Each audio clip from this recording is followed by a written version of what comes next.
Hi guys! Let's do unboxing with me. Ito yung bagay na pinakamatagal ko nang hinintay at pinakamatagal ko nang pinagdesisyonan.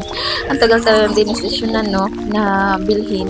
Kasi gustong gusto ko talaga makabili ng ganito pero mas inuuna ko na talaga bilhin yung para sa anak ko. Ngayon, nakapag-ipon naman tayo kahit konti ng ating commissions as an affiliate. Binili ko na lang ngayon ng ganito as a gift na lang sa aking sarili.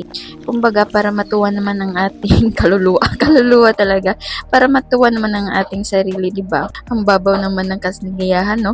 Pero, yan mga mami, guys, sisi ko, sobrang kinikilig talaga ako niyan. Kasi ang tagal ko na talagang gusto na makabili ng ganito. Kulang na lang talaga niyan laman. Kasi nawala yung mga makeup ko nung bumiyahe kami papuntang Manila. Naka-isang bag din yun, no?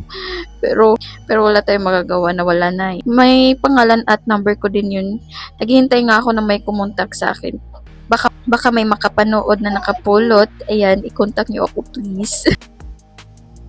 Anyways, ayan guys. Sobrang saya ako ngayon dahil nabili ko na talaga yung gusto ko.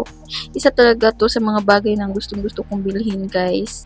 Ayan, may remembrance na rin ako higing affiliate ko dito sa TikTok. Thank you, Lord. Thank you, Lord talaga.